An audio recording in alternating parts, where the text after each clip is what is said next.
โอ้ยพี่น้องฝนตกใส่ซ้ำพี่น้องนี่ เนี่ยไปเที่ยวนาแคมป์ฟังทะเลพี่น้องโอ้จะได้ซอกบนไปรีก่อนไอ้ยะ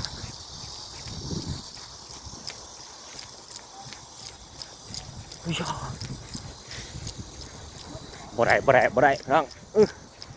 โอ้ตายห่าเนี่ย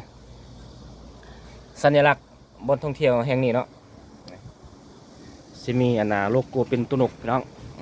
จุดนี้มันก็สิมีตุนกอันนี้หลายพี่น้องเนาะอยู่แคมป์ผาตัวนี้พี่น้องแคมป์ภูผาตัวนี้เนาะอันนี้ก็เป็นบนท่องเที่ยวแคมป์ฟังทะเลพี่น้องคำปานขี่รถอันน่ะมาข้ามอันน่ะโกตรันเห็นป่ะพี่น้องรู้จักขี่รู้จักมาเด้บ่ได้ขี่อันน่ะรถไหนมาเด้มาผู้เดียวอีกพี่น้องให้ทุกคนเบิ่งภาพบรรยากาศตอนแรกๆเนาะนี่มันสิมีทางยางจังซี่พี่น้องแคบน้ำจังซี่พี่น้องอู้สุดหูสุดตาพี่น้องบอกเลยว่าภาพบรรยากาศงามพี่น้องสุดยอดโอ้ยเป็นตาไปทุกมือพี่น้องเขตนี้นะเขามาเบิ่งความพัฒนาความทันสมัยเนาะบ่อนท่องเที่ยวเขาเจ้าเฮ็ดนะบอกเลยว่าสะดวกสบายเนาะครบเครื่องไปเจได้มองได้กับมีแต่สิ่งที่ว่างามแล้วก็ประทับใจพี่น้องโอ้ยมื้อนี้เนาะเที่ยวผิดมือบ่ฝนตกใส่กูสิได้กลับห้องแล้วบ่นี่อ้าวคำแรงๆพี่น้อง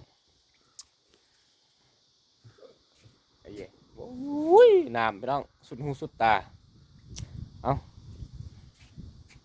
โอ้ผู้สัมปทานนี่ก็ลงทุนแม่นหลายเติบดินี่พอเบิ่งสถานที่บนเพิ่นเฮ็ดนี่ปาโทบ่ได้มานี่อยากมาอีกพี่น้องอาหารการกินอยู่บนที่เขาปั้นเข้ามาว่าสุดยอดพี่น้องเดี๋ยวก็ไปจะไปรีวิวให้ทุกคนเบิ่งเด้อตอนนี้ให้ทุกคนเบิ่งคลิปนี้ก่อนเฮ็ดคลิปคลิปนี้มันสิเป็นตัวเมืองใหญ่เบิดพี่น้องเฮ็ดตัวเมืองใหญ่เบิดตัวนี้ก็จะเป็นเขตซ่องน้ำพี่น้องเพราะว่าอันนี้เป็นซ่องน้ำที่ว่ามาจากทะเลเนาะทะเลอยู่ลุ่มพุ่นมันจะเชื่อมต่อกันมาจังซี่ท่าพี่น้องพูดใหญ่แล้วก็เจ้าก็เห็นกันบนย่างบนเที่ยว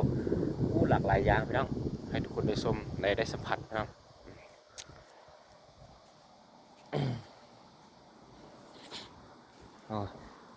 แน่นอนเลยพี่น้องสุดทางสุดยอดปลาดิก็โคตรหลายพี่น้องปลาดิ เราสามารถเบิ่งปลาได้พี่น้องปลาถูกนี่ปลาไหนพี่น้องประมาณโตละ3 โลหรือ4 โลดิลอยขึ้นมานี่ยเอาเบ็ดซิกใส่แม่นโอ้ปลาความหลายพี่น้อง จักเสว่าเอ้าเดี๋ยวติดตามกดไลค์กดแชร์ด้วยพี่น้องได้